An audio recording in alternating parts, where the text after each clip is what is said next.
चलो आज हम लोग स्टार्ट करेंगे चैप्टर 13 क्लास 12 प्रोबेबिलिटी का वन शॉट वीडियो। इसमें हम लोग पूरे चैप्टर 13 का जो भी बेसिक कंसेप्ट है उसको कवर करेंगे एज यूजुअल जो हम लोगों ने चैप्टर फर्स्ट में किया था रिलेशन एंड फंक्शंस में। अच्छा एक चीज़ और जान लो जरा, इसमें मैं जो भी बेसिक कंसेप्ट हैं उन्हीं को ही कवर करूंगा। ऐसा नहीं है कि वन शॉट का मीनिंग ये होगा कि इसमें सारे इंपॉर्टेंट क्वेश्चन हो, उसके लिए एक अलग वीडियो बनेगा। ठीक पंकज भैया? तो अच्छा सबसे पहले क्लास 12 की प्रोबेबिलिटी को स्टार्ट करने से पहले दो तीन बातें आपको आनी चाहिए। सबसे पहले जो आना चाहिए जिसका दवा के यूज़ है, जिसमें सारे बच्चे कंफ्यूज होते हैं कि प्रोबेबिलिटी में एक फॉर्मूला आप लोग बचपन से पढ़ते हैं कि आए हैं क्लास 7th से, क्या? Favourable outcome, favourable outcomes upon total outcome.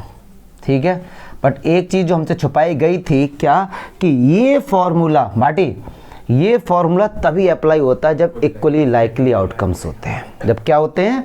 जो हमारे इवेंट्स हैं जो इक्वली लाइकली आउटकम्स होते हैं। अब सर ये क्या होता है, इसको सारे बच्चे समझेंगे क्योंकि क्लास 12th में एक एनसीईआरटी में भी ऐसा क्वेश्चन है और वही क्वेश्चन बोर्ड में भी आया था आपके। तो समझते हैं इक्वली लाइकली आउटकम बोलना क्या चाहता है। जैसे सपोज फॉर एग्जांपल हम लोगों ने एक डाई को थ्रो किया तो टोटल आउटकम्स हो गए 1 2 3 4 5 6।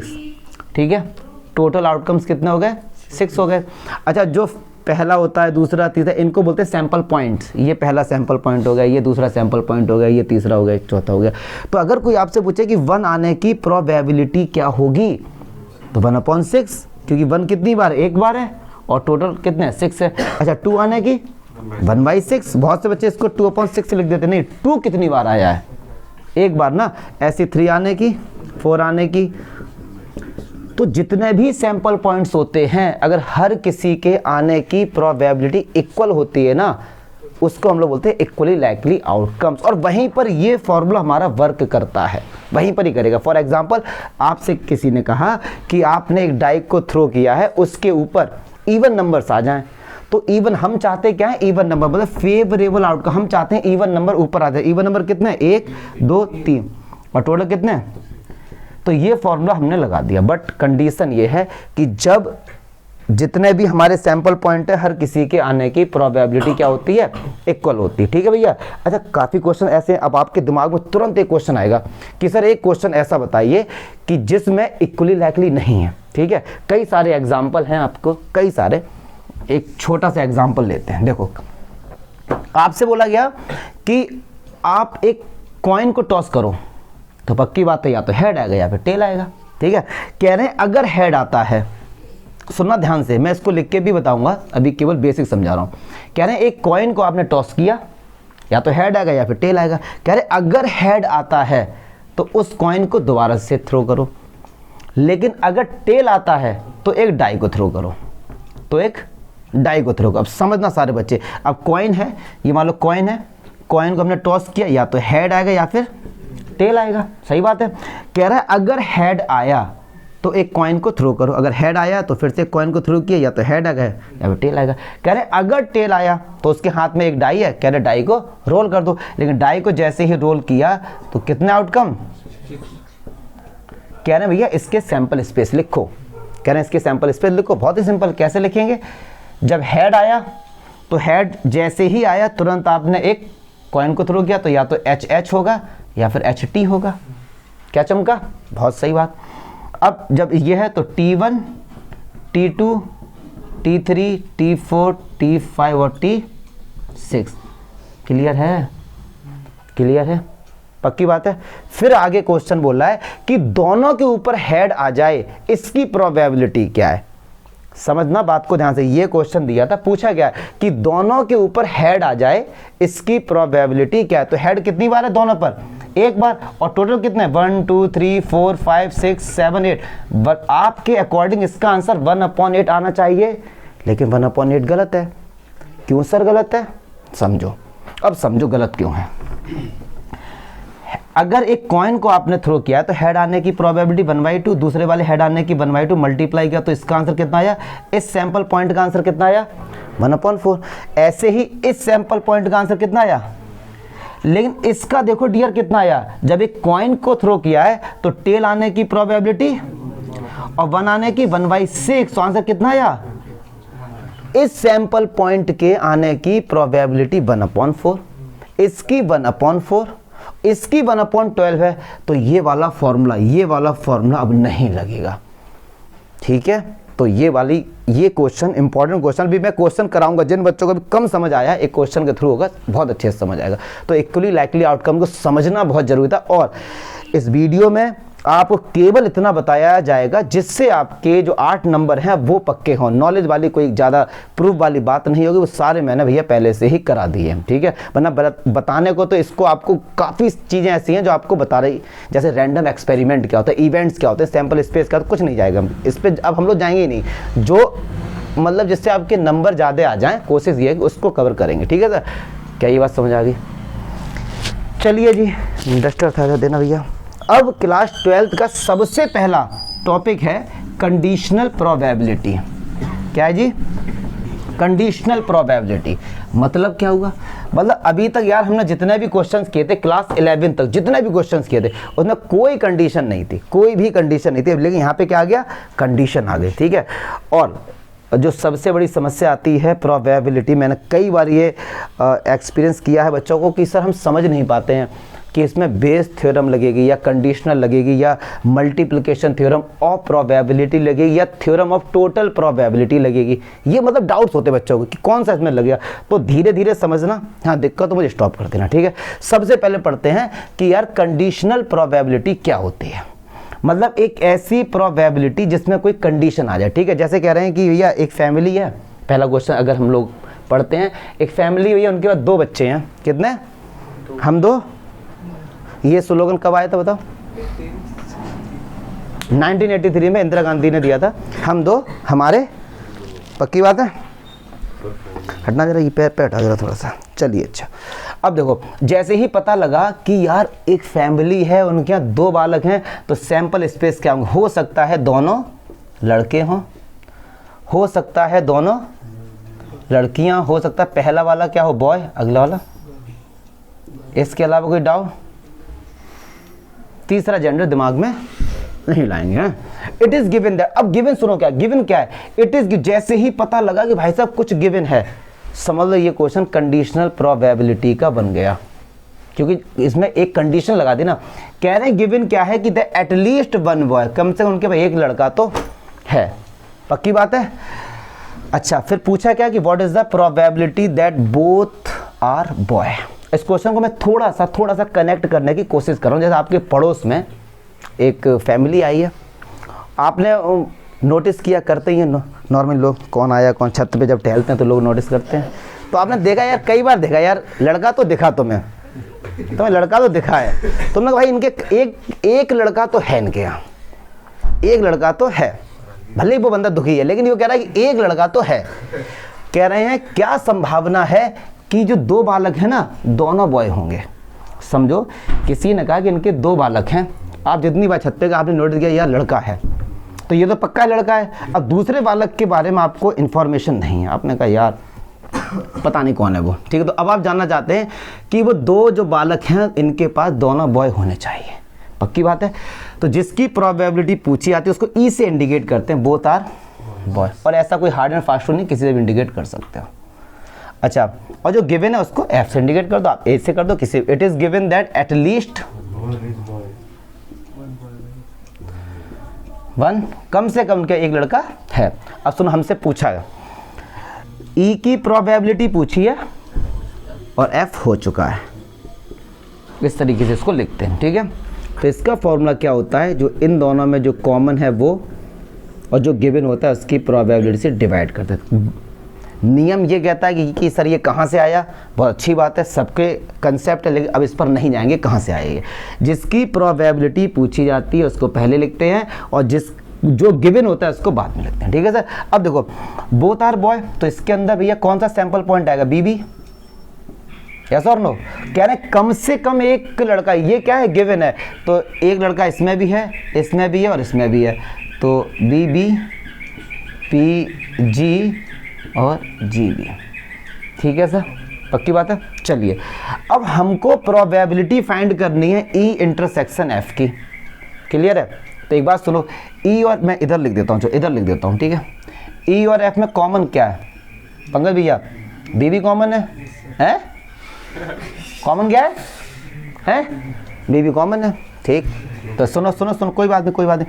अब ई इंटरसेक्शन एफ की प्रोबेबिलिटी फाइंड करनी है, तो ये बी भी, तो ये एक बार है, तो 1 टोटल कितने 4, एफ में कितने 1 2 3 टोटल कितने, तो आंसर कितना आ गया 1/3 आंसर आ गया। मतलब 1/3 संभावना है कि आपने एक लड़का तो देखा था, दूसरा भी लड़का होगा, इसकी संभावना 1/3 है। क्या चमका, ठीक है सर। पहले उनमें कॉमन क्या है, ई और एफ में केवल एक सैंपल पॉइंट कॉमन था, क्योंकि ये एक है। अब सुनो, अगर बालक 2 हैं तो बीबी को एक सैंपल पॉइंट माना जाएगा, जीजी को एक सैंपल पॉइंट माना जाएगा, अलग अलग कंसीडर मत कर लेना इसको, ठीक है। चलिए जी, अब ये जो फॉर्मूले हैं इनसे निकल के 2-3 फॉर्मूले आते हैं, उसको ध्यान देंगे सारे बच्चे, उसको लिख भी लेना। जैसे क्या, अगर आपसे कहते हैं इसका तो फॉर्मूला लिख दिया, कह रहे हैं ई की प्रोबेबिलिटी फाइंड करो जब एफ हो चुका है, लेकिन अब कह रहे हैं कि ई के ना होने की प्रोबेबिलिटी फाइंड करो when it is given F, जब एफ हो चुका है, ठीक है। तब इसका फॉर्मूला क्या होता है, तब ये होता है, क्लियर है। अच्छा जी, अगर वो आपसे कहते हैं ये वाला, तो क्या होगा इसका,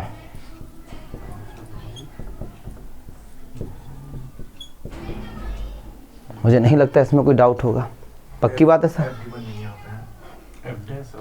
गिवन पता है क्या, कि एफ के ना होने की प्रोबेबिलिटी गिवन है, ठीक है, एफ के ना होने की प्रोबेबिलिटी। अगर कुछ इस तरीके से है,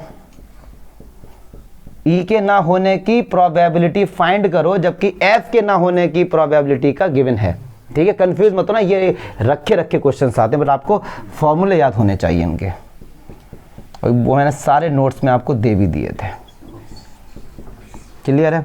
अगर वो ये कहते हैं, ये बताऊंगा अभी, खैर आप लोग समझ भी गए होंगे, ना भी समझो तभी, हाँ, ये टोटल सैंपल, ये सैंपल स्पेस हो गया, ठीक है।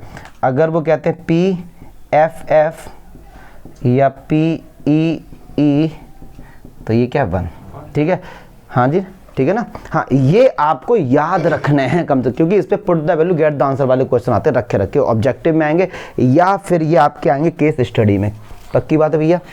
चलिए, बहुत से बच्चे इसमें शायद कंफ्यूज हो रहे होंगे कि सर ये बन कैसे आए, लेकिन चलो देख लो, इसका मीनिंग क्या है कि आपको प्रोबेबिलिटी फाइंड करनी सैंपल स्पेस की जब एफ हो चुका है, जब एफ हो चुका, तो इसको इसी के माध्यम से मैं आपको समझाना चाह रहा हूँ। देखो चलो कि इसका आंसर कैसे आया, फॉर्मूला तो वही है। अच्छा पायल बेटे बताएंगे एस इंटरसेक्शन एफ का आंसर क्या होगा, एस ये रहा, एफ ये रहा, एस और एफ में कॉमन क्या है, एस और एफ में कॉमन क्या है, पूरा एफ है, पूरा एफ है ना। देखो एस में बी बी जी जी बी जी जी बी, इसमें क्या बी बी बी जी, तो क्या है इन दोनों में कॉमन क्या है, बी बी बी जी जी बी, मतलब कहने का भी नहीं, एफ कॉमन है पूरा, तो क्या इसकी जगह मैं पी एफ लिख सकता हूँ, और नीचे क्या है, कैंसिल आउट हो गया, ठीक है। तो ये फॉर्मूले आपको याद रखने हैं, और 2-3 और फॉर्मूले जो आपको मैं बताऊंगा जरूर, दो डस्ट। हाँ बेटे, ये पहले वाले में फोन में कुछ नहीं है इसमें नहीं बेटे, इसको ओपन कर लो ना, इसको ओपन कर लो, अपॉन में आ जाएगा ये तो, ये भी तो एक फॉर्मूला होता है, समझ गए। इनका डाउट क्या है, लॉजिकल था। इस अब देखो, जो क्लास 11 से पढ़ते हुए आए हैं, ए यूनियन बी, तो P A plus P B. अब सबसे बड़ी बात ये आती, सर चलो हम याद तो कर लेंगे, चलो सर हम रट्टा तो मार लेंगे, ठीक है, लेकिन सर ये कैसे पहचानेंगे कि ये लगेगा कब, जब आपसे बोला जाए ए और बी, इंग्लिश वाला और है यहाँ पे, मतलब या तो ए हो जाए या फिर बी हो जाए, मतलब ए और बी। अगर ए और बी दोनों के होने की प्रोबेबिलिटी पूछी है तब ये फॉर्मूला लगता है। और सर ये कब लगता है, फिर ये तब लगता है जब ए और बी दोनों हो, जब ए और बी दोनों साइमल्टेनियसली एक साथ हो। इसमें अंतर है भाटी, या तो ए हो या फिर बी हो, इसका मीनिंग ये है। इसमें क्या कह रहे हैं, ए और बी दोनों एक साथ हो जाएं, पक्की बात है, ए और बी दोनों के होने की प्रोबेबिलिटी जिसको जिसको 13.2 में इसका स्पेशल नाम दिया गया प्रोबेबिलिटी ऑफ मल्टीप्लिकेशन। ठीक है, वो आगे पढ़ेंगे भी अभी हम लोग, ठीक है, उस पर नहीं जाते हैं। पहले इन दोनों में अंतर समझो कि सर ये कैसे आइडेंटिफाई करेंगे कि सर ये कब लगेगा या फिर ये कब लगेगा। क्लियर है, ये तब लगेगा जब और शब्द आ जाए, और जब एंड आता है तब ये वाला लगता है। क्या हुआ, डाउट है कोई, पक्की बात है। फिर क्या होता है, थोड़ा सा एडवांस वर्जन इसमें आ जाओ। फिर कह रहे हैं या तो ए या बी होने की प्रोबेबिलिटी फाइंड करो जब एफ हो चुका है। तो इसका फॉर्मूला क्या होगा,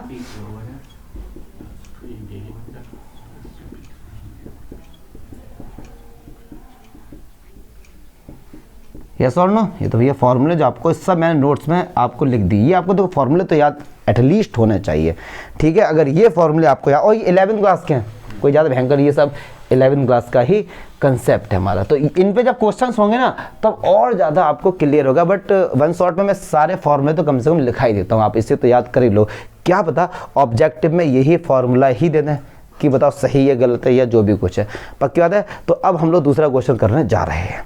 ठीक है जी, क्या मैं इसको हटा दूं? अब देखिए, कह रहे हैं कि 2 डाइस आर ड्रॉन, थ्रोन होगा, चलो ड्रॉ कर तो कोई दिक्कत नहीं, इसमें क्यों हम लोग फंस रहे हैं। Find the probability that the number appeared have a sum of 8। अच्छा सुनो, 2 डाई को अगर आपने फेंका है, 2 डाई को अगर आप 36 आउटकम्स होते हैं, कह रहे उनके 2 जो नंबर आएंगे ना दोनों पे, उनका सम 8 हो जाए, इसकी प्रोबेबिलिटी फाइंड करो। गिवन क्या है, it is known that second die always exhibit 4, मतलब शो करती है क्या, 4 करती है 100 में। ठीक है, चलो देखते हैं, जिसकी प्रोबेबिलिटी पूछेगी उसको ई लो, समझेंगे सम। ठीक है, सम 8 और एफ क्या है भैया, सो 4। ठीक है, तो हमको फाइंड करना है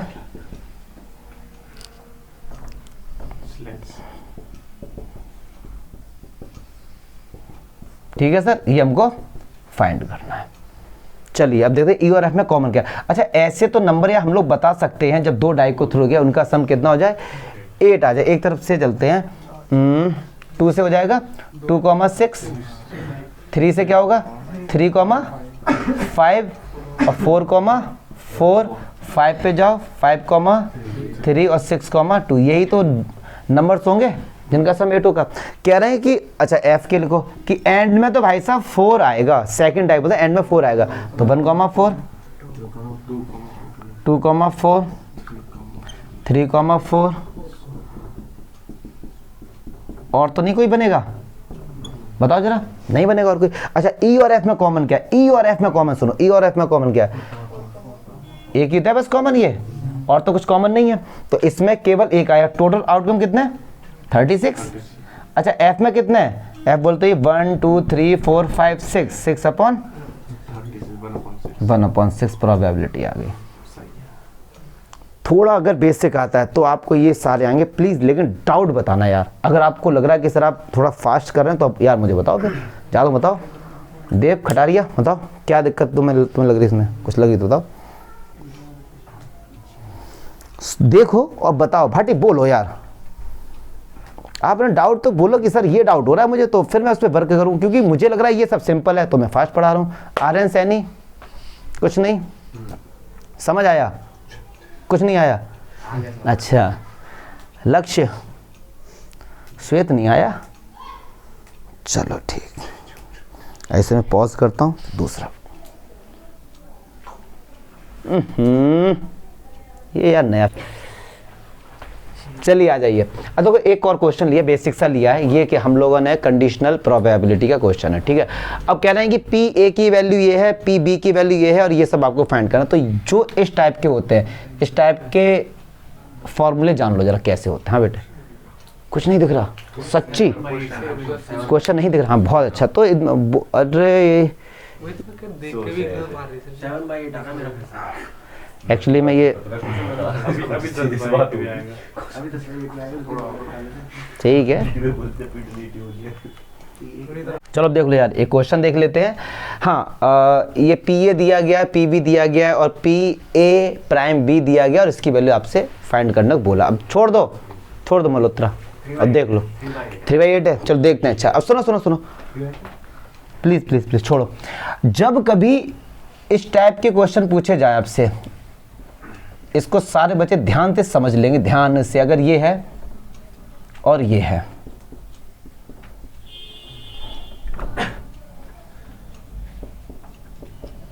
ठीक है, इनको बोलते हैं डिमॉर्गन्स लॉ। पढ़े होंगे, पढ़े होंगे थोड़े बहुत। चलिए, जब दोनों के ऊपर डैश लगा होता है, यूनियन या इंटरसेक्शन होता है, इसको हम ऐसे भी लिख सकते हैं, पी ए इंटरसेक्शन भी होल यूनियन, ठीक है, इस टाइप से। या इसको फिर ऐसे भी लिख सकते हैं, ए यूनियन भी। एक ही बात है, यहाँ पर यूनियन था तो इंटरसेक्शन होके होल हो गया, एक ही बात है, ठीक है। वेन डायग्राम से क्लास 11 में बहुत बढ़िया तरीके से प्रूफ तक किया था। ये इंटरसेक्शन है तो यूनियन होके ये हो गया, पक्की बात है। इसको बोलते हैं डिमॉर्गन्स लॉ। ये इंपॉर्टेंट कंसेप्ट है, इसीलिए मैंने पहले लिख दिया। अब इसका यूज कैसे करेंगे, सबसे पहले तो यार देखते हैं कि हमको क्या क्या पूछा गया हमसे। भैया ये पूछा गया, देखो जरा, और इसका फॉर्मूला अभी मैंने आपको बताया था, क्या है, ए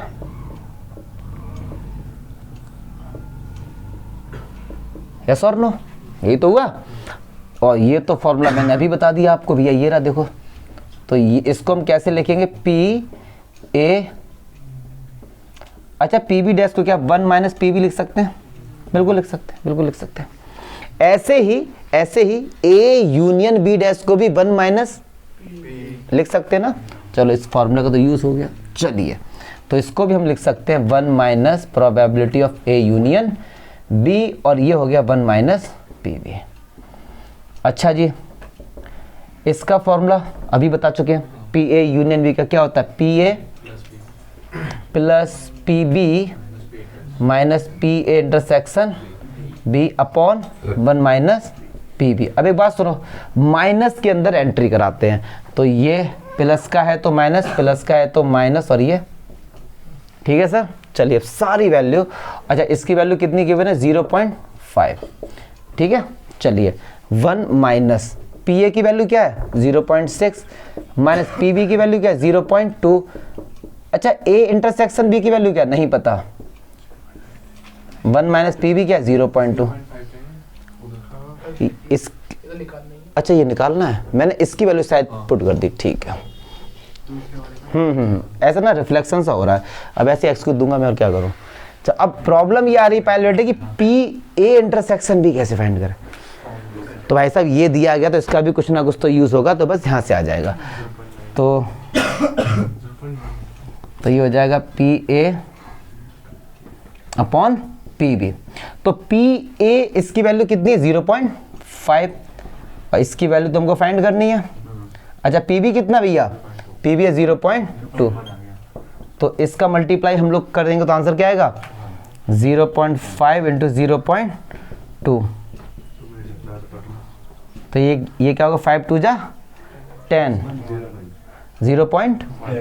हाँ 10 नहीं बोलते यार, ऐसे मत बोलो 12th क्लास में। हाँ तो ये हो गया 1 माइनस 0.6 माइनस 0.2, और इसकी वैल्यू कितनी होगी अपॉन 0.8। अगर आप अब उम्मीद कर रहे हो कि मैं इसको सॉल्व करूंगा तो आप गलत उम्मीद कर रहे हो।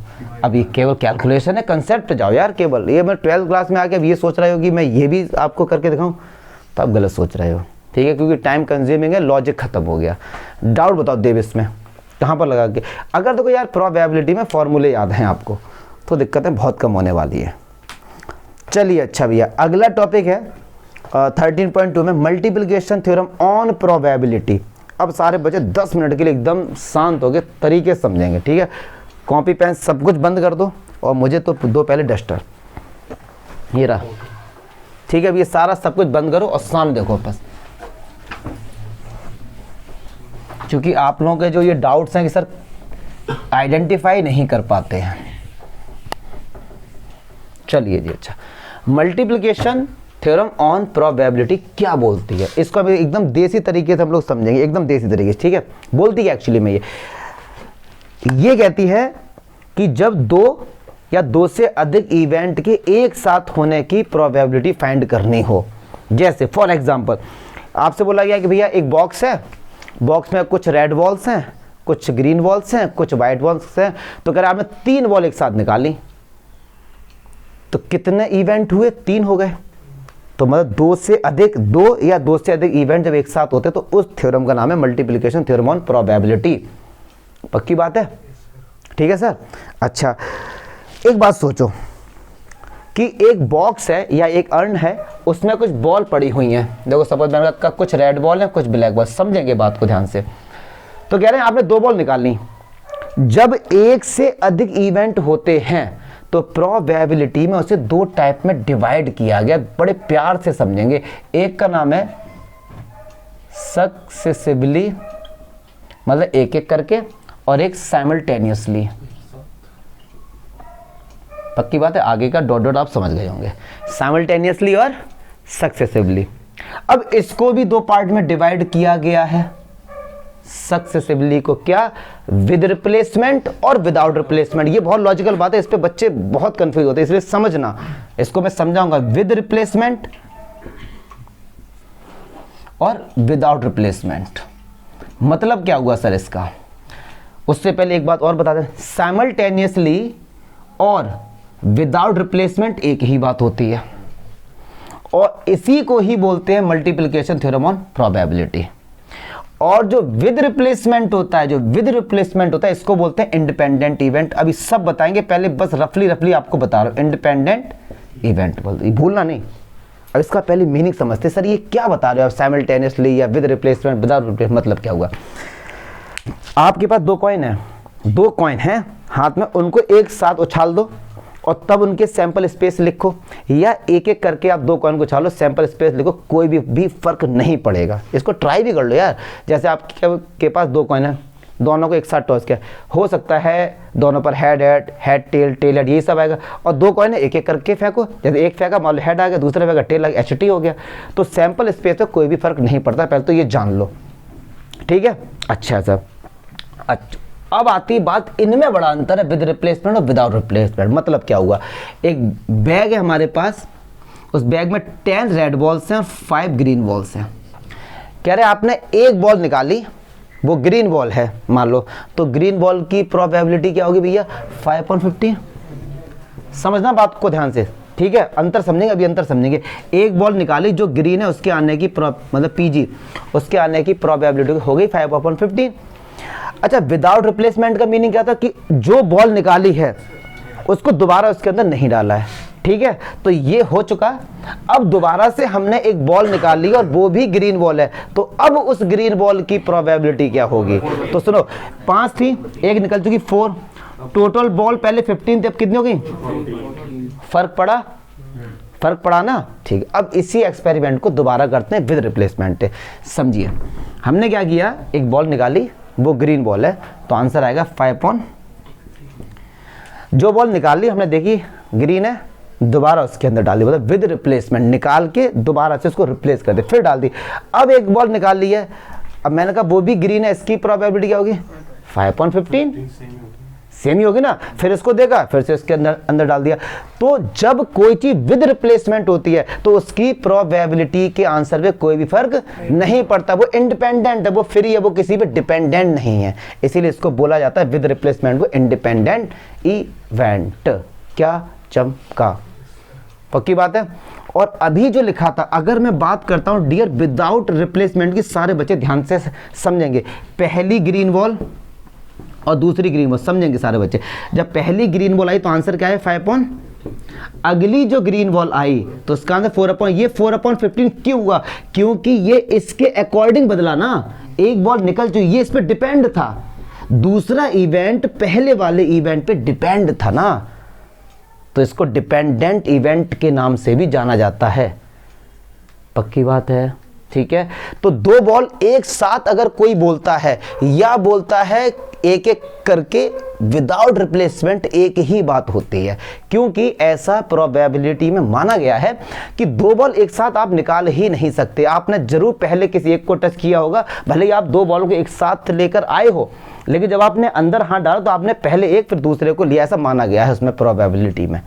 साइमल्टेनियसली को ऐसा मत सोचना हाथ किया दोनों बॉल एक साथ लेके आ गए, तो आप हमेशा कंफ्यूज होंगे, क्योंकि इसमें जितना ज़्यादा गलत सोचोगे उतने ज़्यादा कंफ्यूज होते जाओगे। तो एक सिंपल सी बात समझो साइमल्टेनियसली का मीनिंग एक साथ यहाँ पे कहने को तो है, पर उसके अंदर भी एक एक करके काम हुआ है। क्लियर है? डाउट मत लेना, ज़्यादा मत सोचना इसके बारे में, ठीक है। चलिए जी, अब एक सिंपल सा क्वेश्चन देखते हैं। अब मान लो ये क्वेश्चन, तो अभी तो चलो ये हेडिंग है मल्टीप्लिकेशन थ्योरम ऑन प्रोबेबिलिटी, आपके दिमाग में तुरंत आ गया भाई ये 13.2 का क्वेश्चन है, कंडीशनल नहीं लगेगी। बट नहीं, ऐसे मत सोचो, भूल जाओ ये 30.2 का। इस पूरे क्वेश्चन को पढ़ो, क्या कहीं पे कोई चीज़ गिवन है? पक्की बात है, अगर कोई चीज़ गिवन नहीं है तो कंडीशनल प्रोबेबिलिटी नहीं हो सकती। पक्की बात है सर? और ना ही बेस थ्योरम हो सकती, क्योंकि वो आगे पढ़ेंगे अभी हम लोग। बट कंडीशनल प्रोबेबिलिटी का ही प्रो वर्जन है, एडवांस वर्जन क्या है? Bayes theorem. बेस थ्योरम में भी कंडीशन गिवन होती है, तो पक्की बात है ना तो ये बेस है और ना ये कंडीशनल है, तो पक्की बात है मल्टीप्लिकेशन थ्योरम ऑन प्रोबेबिलिटी। और वैसे देखकर भी पता लग रहा है यार कि what is the probability both drawn ball are black, both मतलब दो इवेंट हुए एक साथ, और साफ साफ बोल दिया गया विदाउट रिप्लेसमेंट। जैसे ही इन्होंने बोला विदाउट रिप्लेसमेंट तो मल्टीप्लिकेशन थ्योरम का ही कंसेप्ट लगेगा। लेकिन सर ये तो बता दो कि मल्टीप्लिकेशन थ्योरम होती क्या है, अब ये भी तो आपको बताना पड़ेगा एक्चुअली होती क्या है ये, तो बड़े प्यार से समझेंगे। कहने को तो ये होती है, लो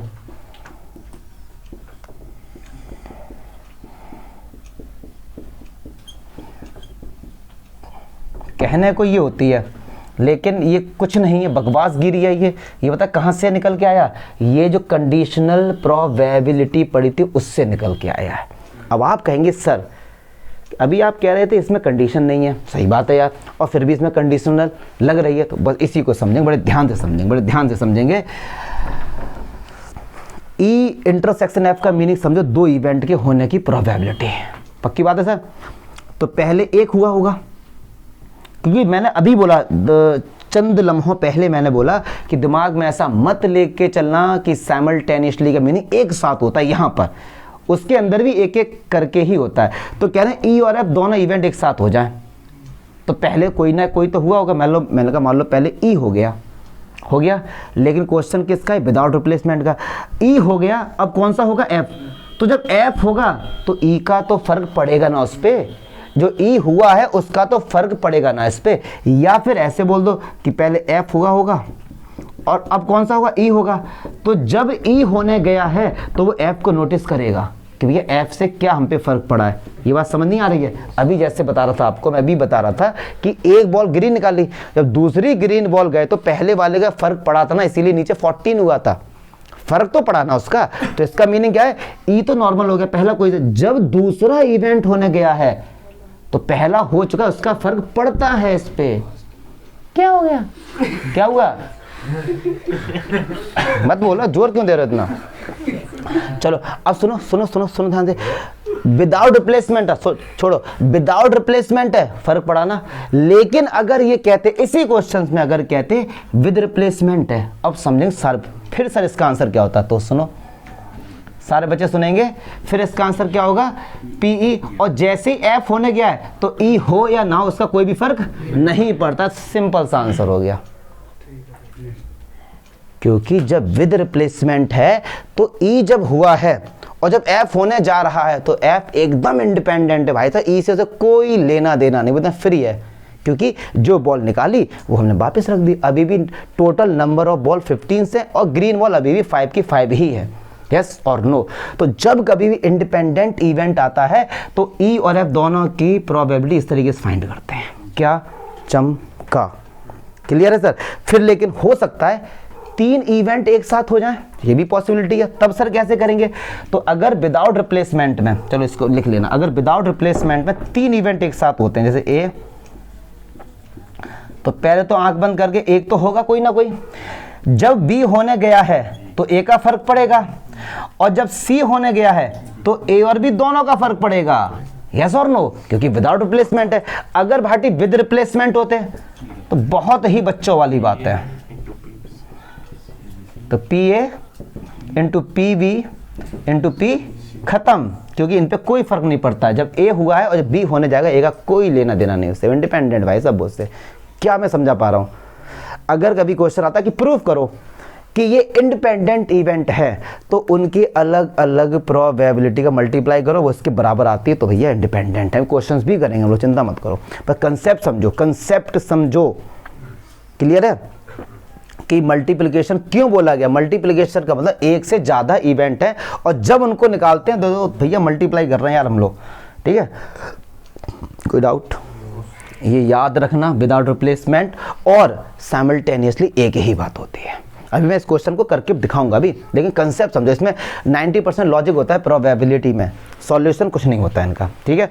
अच्छा अब एक यार बड़ी मतलब आर्गुमेंट है प्रोबेबिलिटी, बट हम लोग उस आर्गुमेंट पे नहीं आएंगे, आपको रटाएंगे, बट मैंने अपना जो वीडियो में उसका प्रूफ तक बताया क्या, कि जो इंडिपेंडेंट इवेंट होते हैं जैसे ई और एफ इंडिपेंडेंट हैं, मतलब उनके बीच में कुछ भी कॉमन नहीं है, यस और नो। अगर दो इवेंट, ये ध्यान से सुना इस बात को, ई और एफ इंडिपेंडेंट इवेंट हैं, इसका मीनिंग क्या होगा, ई और एफ एक दूसरे पे डिपेंड नहीं है, मतलब उनके बीच में कुछ भी कॉमन नहीं है।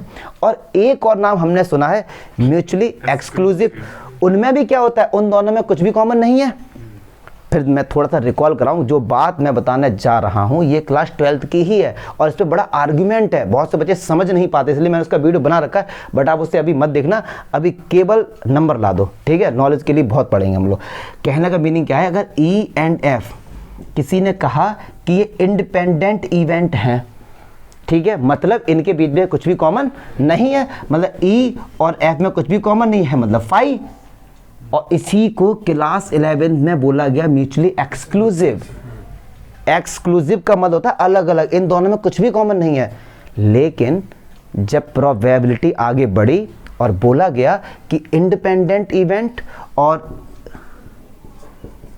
म्यूचुअली एक्सक्लूसिव, समझ रहे हो ना आप लोग, स्पेलिंग छोड़ो ना, म्यूचुअली एक्सक्लूसिव और इंडिपेंडेंट इवेंट ये सेम नहीं है, पहले तो ये जान लो। ऑब्जेक्टिव में अगर आता है और इसका बाकायदा एनसीईआरटी में भी दिया गया, बट आप उसे पढ़ के भी समझ नहीं पाएंगे, आपको मैं चैलेंज के साथ बता रहा हूँ कि वो थोड़ा सा कॉम्प्लिकेटेड है।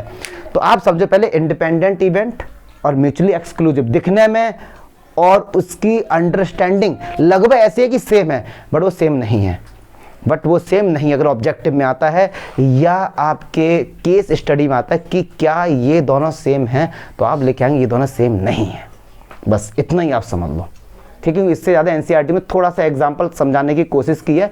हाँ, अगर पढ़ना चाहते हैं तो 11 तारीख के बाद वीडियो जरूर देखना, उसमें मैंने बहुत डिटेल में समझाया कि ये क्यों नहीं है, ठीक है सर। हाँ, पेपर आने का मतलब ही नहीं कोई, जब आप एनसीईआरटी का पढ़ के ही नहीं समझ पाओगे तो क्या आप पेपर में देंगे, बोलो, क्लियर है। बट ये जान लो कि ये दोनों सेम नहीं है, पायल चमका। चलिए जी, अब इस क्वेश्चन को भी सॉल्व करते हैं, चलो देखो क्वेश्चन को सॉल्व करते हैं यार। जब दो या दो से ज़्यादा इवेंट एक साथ होते हैं तब उसको हम लोग इस तरीके से सॉल्व करते हैं, क्योंकि बेस थ्योरम में भी दो या दो से अधिक इवेंट होते हैं, बट वहाँ पे कंडीशन गिवन होती है, ठीक है। ये अंतर समझेंगे, धीरे धीरे समझेंगे। चलो आ जाओ, अब सुनो, कह रहे हैं एक अर्न है, उसमें 10 ब्लैक बॉल्स हैं और 5 वाइट बॉल्स है। 2 बॉल्स आर ड्रॉन, 2 बॉल हमने निकाली और हमसे क्या है कि वो दोनों बॉल ही क्या हो, ब्लैक हो। तो एक ले लो E1 drawn, first ball black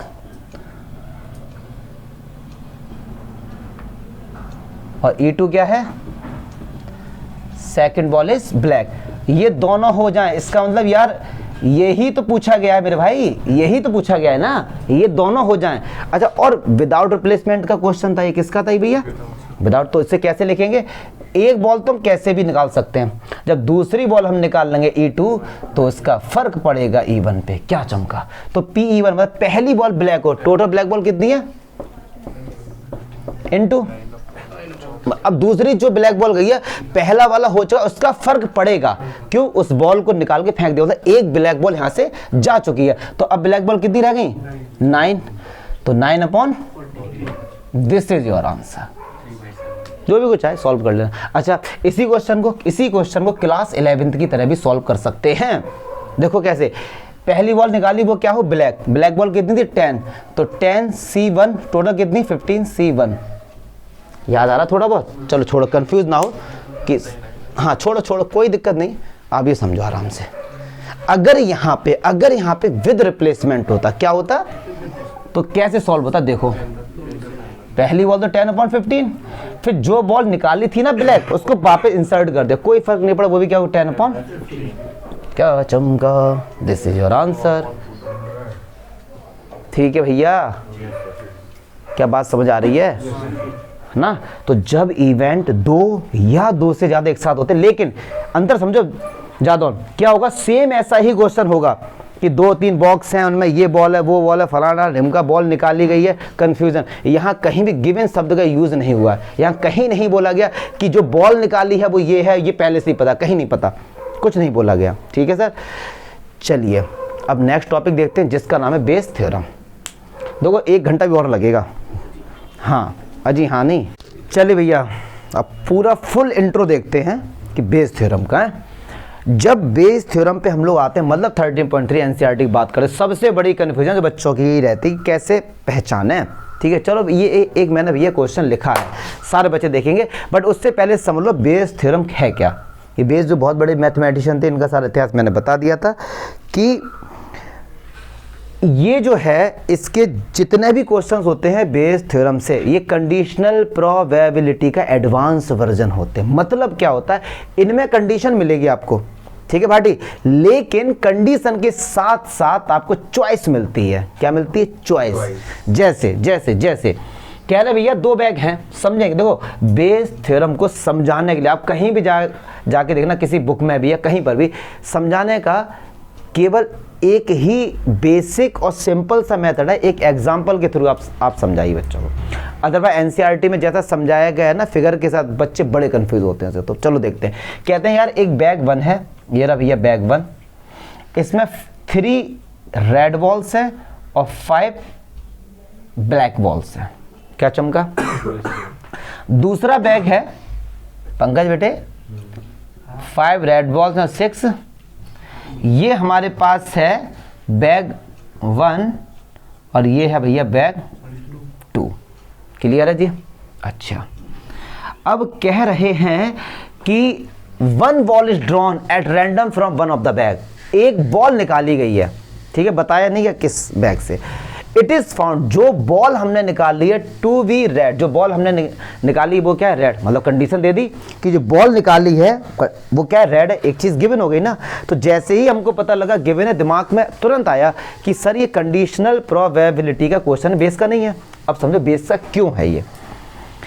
जब आपने एक बॉल निकाली भाटी, तो बॉल निकालने से पहले आपके पास चॉइस थी कि बैग 1 से बॉल निकाली जाए या बैग 2 से, क्योंकि बैग 3 के भी कंसेप्ट हैं, बैग 4 तक हैं। तो सबसे पहले बॉल निकालने से पहले आपके पास चॉइस थी कि बैग 1 से बॉल ड्रॉ करें या बैग 2 से। सबसे पहले आपने बॉक्स को सिलेक्ट किया, मतलब बैग को सिलेक्ट किया, उसके बाद ही तो बॉल निकाली है। लेकिन 13.1 में जाइए, जाके चेक कर लो, कोई भी ऐसा क्वेश्चन नहीं होगा जहां आपके पास कंफ्यूजन होगी कि इससे निकाला जाए या इससे निकाला जाए। ठीक है, बेस थ्योरम में अगर सुनो, केवल एक बैग रखो यहाँ पे और दूसरा बैग हटा दो, तो ये बेस थ्योरम हो ही नहीं सकती। फिर ये बन जाएगी क्या? कंडीशनल प्रोबेबिलिटी का क्वेश्चन। अभी भी कंडीशनल का ही है, बट ये प्रो वर्जन है, एडवांस वर्जन है। ठीक है, तो इसीलिए इसका नाम, ये बेस ने इसके बारे में बताया था कैसे सॉल्व करते। क्या चमका? तो जो गिवन होता है इवेंट, उसको ए से इंडिकेट करते हैं, ऐसा एनसीईआरटी कहती है। ये हार्ड एंड फास्ट नहीं, आप कुछ भी कर सकते हो। तो it is found to be red, drawn ball is red.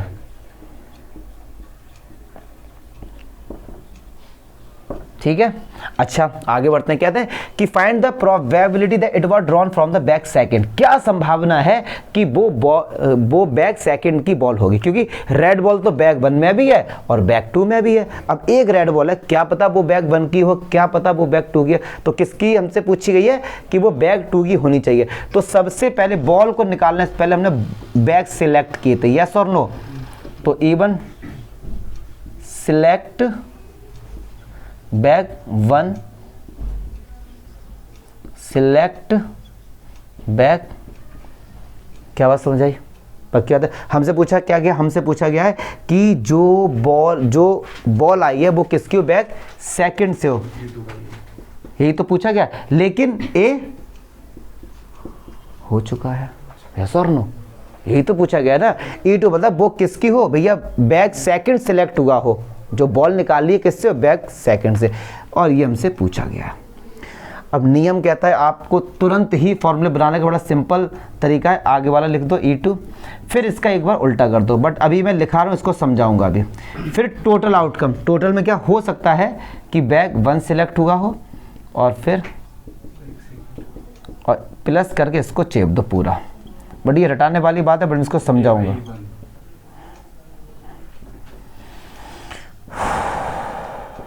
चलिए अब समझते हैं हुआ क्या, ये फॉर्मूला कहाँ से आया, जल्दी से देखते हैं बहुत प्यार से। कह रहे हैं कि यार जो एक बॉल निकाली वो रेड बॉल है, क्या संभावना है कि वो बैक सेकंड की होगी। तो जो हम चाहते हैं उसको हम लिखते हैं ऊपर। हम चाहते हैं कि जो बॉल आई है वो सेकंड बैक की हो, तो इसके लिए आपको सबसे पहले बैक सेकंड सिलेक्ट करना पड़ेगा, E2। अब बैक सेकंड सिलेक्ट हो चुका है, E2 मतलब बैक सेकंड सिलेक्ट हो चुका है, फिर उसके ए मतलब रेड बॉल आने की प्रोबेबिलिटी, ये तो हम चाहते थे। नीचे टोटल में तो भैया रेड बॉल बैक 1 से भी आ सकती थी और बैक सेकंड से भी आ सकती थी। तुरंत दिमाग में क्वेश्चन आएगा, सर बॉल तो ब्लैक भी निकल के आ सकती थी, ऊपर नीचे दोनों तरफ रेड बॉल की ही बात क्यों हो रही है? क्योंकि वो गिवन है, रेड बॉल आई। तो जब रेड बॉल आई तो सारी प्रोबेबिलिटी रेड बॉल पर ही घूमेगी, ब्लैक से हमारा कोई लेना देना नहीं। ब्लैक भी आई होगी उसको इग्नोर मारो, क्योंकि जो हमको चाहिए होता है उसी के टोटल आउटकम्स भी लिखते हैं। क्लियर है जी? तो चलिए आ जाओ E2। अब दो बैग सिलेक्ट हुए हैं तो E1 1/2, क्योंकि दो बैग हैं तो 1/2 हो जाएगी ना इनकी। चलिए आ जाइए, तो 1/2। अब सारे बच्चे ध्यान से समझेंगे, इसका मीनिंग समझो। बैग सेकंड सिलेक्ट हो चुका है, बैग सेकंड सिलेक्ट मतलब ये बैग सिलेक्ट हो चुका है, फिर ए मतलब रेड बॉल, फिर रेड बॉल आने की प्रोबेबिलिटी कितनी है? रेड बॉल 5 और टोटल बॉल कितनी है? 11 अपॉन E1 मतलब 1/2 bag second, bag first select हुआ और फिर रेड बॉल आ जाए, रेड बॉल कितनी है? 3 अपॉन टोटल बॉल कितनी? 8 प्लस ये इसी को दोबारा चेप दो। This is your answer, this is your, पक्की बात है।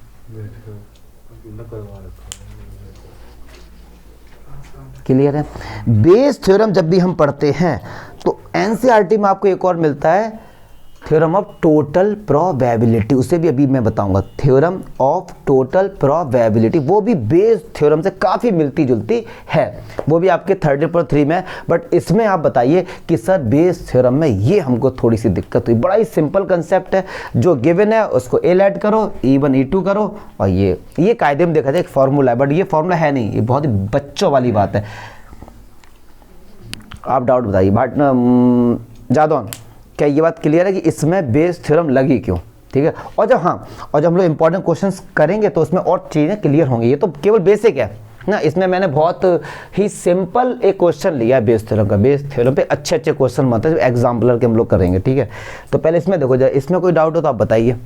यहाँ से इसमें कोई डाउट है? मुझे नहीं लगता इसमें कोई भी डाउट होगा, बताओ, पक्की बात है? तो अब समझेंगे थ्योरम ऑफ टोटल प्रोबेबिलिटी।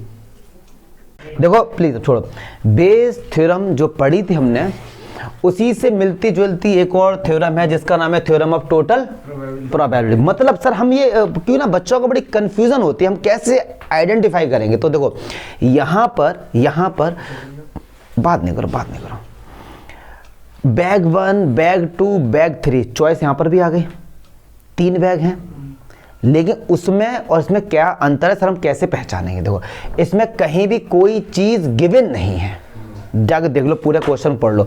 जब कोई चीज़ गिवन नहीं है तो अब ये मान लो कि यार बेस थ्योरम तो हो नहीं सकती और कंडीशनल भी नहीं हो सकती, पक्की बात है।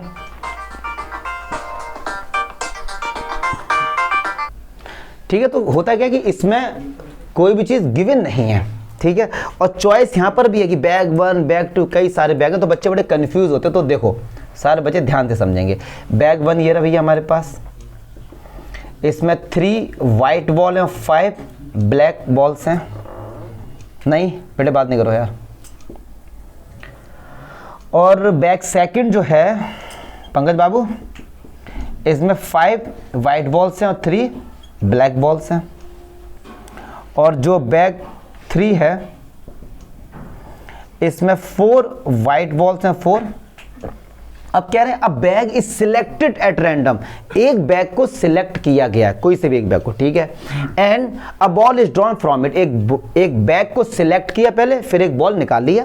What is the probability that ball is white, क्या संभावना है कि जो बॉल निकाली वो वाइट है? अगर इतना है, अगर यहीं पर गिवन दे दिया जाता तो ये बन जाती बेस थ्योरम, क्योंकि यहाँ पे चॉइस है हमारे पास कि किस बैग को सिलेक्ट करेंगे। आपके पास 3 बैग है, तो सबसे पहले कह रहे हैं कि बैग को सिलेक्ट किया है, तो E1 मान लो सिलेक्ट बैग 1 और E2 जो है सिलेक्ट बैग सेकंड और E3 जो है वो सिलेक्ट बैग थर्ड। और इन सब की प्रोबेबिलिटी आपको गिवन है, बाद में इन्होंने दे दी है।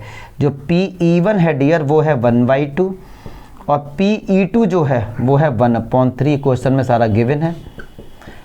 फिर कह रहे हैं कि जो बॉल निकाली है वो क्या है, वाइट है, मतलब उसको A से इंडिकेट कर दो, ड्रॉन बॉल इज वाइट।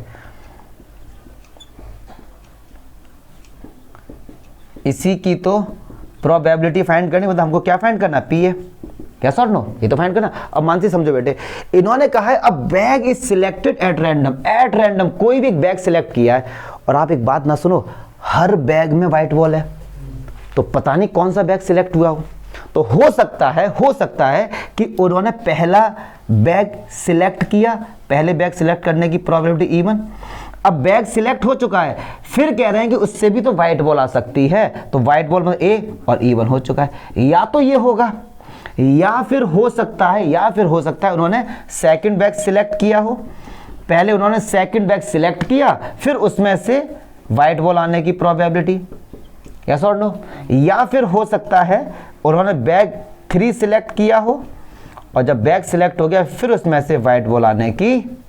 और जब और आता है प्रोबेबिलिटी में, उसका मीनिंग क्या होता है, या प्लस। अब एक बात सुनो, PE1 कितना दिया गया है, 1/2। अब एक बात सुनो, PE1 का मीनिंग क्या है कि भैया बैग 1 सिलेक्ट हो गया। अब जब बैग 1 सिलेक्ट हो गया फिर उसमें से व्हाइट बॉल आ जाए, तो व्हाइट बॉल क्या है 3 और टोटल क्या है 8 प्लस सेकंड बैग के प्रोबेबिलिटी 1/3। अब बैग सेकंड सिलेक्ट हो चुका है, फिर व्हाइट बॉल आ जाए तो 5/8 प्लस बैग 3 सिलेक्ट 1/6 फिर 4/। अब मत उम्मीद करना कि मैं आगे सॉल्व करूंगा, अब ये प्लस माइनस खुद से करो। तो ये है थ्योरम ऑफ टोटल प्रोबेबिलिटी, मतलब इसमें सारे हमने निकाल दी कि कौन कौन से बैग सिलेक्ट हो चुके हैं, उनसे हर किसी बैग से व्हाइट बॉल आने की प्रोबेबिलिटी। क्या चमका, ठीक है। अगर यहाँ कोई कंडीशन गिवन हो जाती कि भैया ये, तो ये बेस बन जाती। तो आज 4 बातें पढ़ी हम लोगों ने। कंडीशनल, उसमें कोई ना कोई कंडीशन होती है, कंडीशनल का प्रो वर्जन होता है बेस थ्योरम। तो बेस और कंडीशनल तो है नहीं, है पक्की बात है, ठीक है ना। और ये मल्टीप्लिकेशन थ्योरम ऑफ प्रोबेबिलिटी भी नहीं है, क्यों, वहां पे 2 से अधिक इवेंट होते हैं, यहाँ तो एक ही बॉल निकाली गई ना। अगर यहाँ बोल देते 2 व्हाइट बॉल निकाली गई हैं तो उसका बन जाता ही है। तो ये बेसिक कंसेप्ट है जो आपको धीरे धीरे समझ में आ जाएंगे, ठीक है सर। अब रैंडम वेरिएबल बचा है, उससे कल बनाएंगे। शॉर्ट में लास्ट टॉपिक बचा है रैंडम वेरिएबल, जो हमारा 13.4 को कवर करता है। इसमें कहने को तो काफ़ी कुछ है, लेकिन इसमें बस उतना ही पढ़ेंगे जितना एग्जाम में आ रहा है। रैंडम वेरिएबल क्या होता है उसको समझेंगे, मीन क्या होता है, मीन का एक और नाम होता है एक्सपेक्टेशन, उसे भी समझते हैं। तो रैंडम वेरिएबल कायदे में देखा जाए ये हमारा एक फंक्शन होता है, रियल वैल्यूड फंक्शन होता है, ठीक है। अच्छा जी, इसमें कैसे क्वेश्चंस आएंगे सर, इसमें भैया ना तो कंडीशन होगी कुछ और ना ही इसमें टोटल प्रोबेबिलिटी पूछी जाएगी, यहाँ बात होगी नंबर्स की, यहाँ बात किसकी होगी, नंबर्स की। तो ऐसे ही एक एग्जांपल के थ्रू समझा के खत्म करते हैं इसको। इसमें बोला जाएगा आपसे कि आपने 3 कॉइन को थ्रो किया है, 3 कॉइन को थ्रो किया, तो जल्दी से सैंपल स्पेस लिख लेते हैं। तो H H H H, ये तो लिखने आते होंगे ना, ये तो बच्चों वाली बातें हैं, नहीं हम ही भूल गए। चलिए ठीक है सर, ये हो गए अगर 3 कॉइन्स को आपने थ्रो किया। तो कह रहे हैं कि जो इसका जो रैंडम वेरिएबल है ना वो नंबर ऑफ हेड्स है। यहां रैंडम वेरिएबल हमेशा नंबर्स को डिफाइन करता है, ठीक है सर। फिर बोला गया है कि आप प्रोबेबिलिटी डिस्ट्रीब्यूशन टेबल बनाइए, प्रोबेबिलिटी डिस्ट्रीब्यूशन टेबल बनाइए और इसका मीन फाइंड करिए। एक क्वेश्चन में सारा इसको खत्म करा देते हैं। तो मैं लिख देता हूं, चलो, प्रोबेबिलिटी डिस्ट्रीब्यूशन टेबल, एक तो ये नाम से भी जाना जाता है कि भैया ये बनाओ। चलो आप, तो इसमें क्या होता है, सबसे पहले रैंडम वेरिएबल समझो और उसके रैंडम वेरिएबल की फाइंड करो प्रोबेबिलिटी। ये जो टेबल बनके तैयार होती है इसको बोला जाता है प्रोबेबिलिटी डिस्ट्रीब्यूशन टेबल। अब एक बात सुनो यार, नंबर ऑफ हेड्स, अब नंबर ऑफ हेड्स कितना है, अगर हम हर सैंपल पॉइंट पे आपको जाना पड़ेगा। तो पहला सैंपल पॉइंट ये है, तो रैंडम वेरिएबल लिखा H H H, कितना है इसमें नंबर ऑफ हेड्स 3, यस और नो।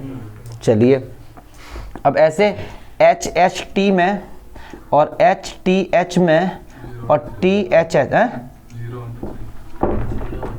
अरे वो छोड़ना, पहली बार कर रहे तो बताना पड़ेगा। इसमें रैंडम वेरिएबल में भैया नंबर ऑफ हेड्स कितने हैं, ठीक है। अच्छा फिर इसमें कितने, एच टी टी और टी टी एच और कौन सा बचा एक, टी एच एच, नहीं टी एच एच नहीं होगा जिसमें एक ही हेड है, टी एच टी। इसमें नंबर ऑफ हेड्स कितने हैं 1 और टी टी टी 0, ठीक है। तो हर एक सैंपल पॉइंट में आपको बताना पड़ेगा कि नंबर ऑफ हेड्स कितने हैं, ठीक है भैया। तो 0 है, 1 है, 2 है और 3 है। क्लियर है जी, ये आपको बताना पड़ेगा। अच्छा इनके सीक्वेंस को आगे पीछे भी कर सकते हैं, ठीक है। चलो जी अब एक एक करके इनकी प्रोबेबिलिटी, अब रैंडम वेरिएबल 0 की प्रोबेबिलिटी कैसे फाइंड करें। सुनो 0 कब है, जब टी टी टी है। अब टी टी टी है, इसमें कितनी बार, एक बार है, और टोटल कितना है 1/8, यस और नो। रैंडम वेरिएबल 1 कब है, जब ये 3 है, इसमें कितना है, इसमें 3 तो 3/8। और 2 कब है, 1 2 3 3 और 3 कब है, जब रैंडम वेरिएबल में नंबर ऑफ हेड 3 है तो ऐसा एक बार ही तो है, तो ये हो गया 1/। अच्छा इन सबको अगर ऐड करोगे तो आंसर 1 आना चाहिए। तो ये तो हो गया हमारा प्रोबेबिलिटी डिस्ट्रीब्यूशन टेबल। अब बात करते हैं मीन फाइंड करो। क्या फाइंड करो, मीन को म्यू से इंडिकेट करते हैं या ई, एक्स से, ई का मतलब होता है एक्सपेक्टेशन। अब इसका क्या तरीका है, ये बहुत ही सिंपल है। ये कहता है कि इन दोनों का आपस में मल्टीप्लाई करो। अगर इसके फॉर्मूला देखा जाए ना तो इसका फॉर्मूला ये होता है XI और PXI, ये होता है।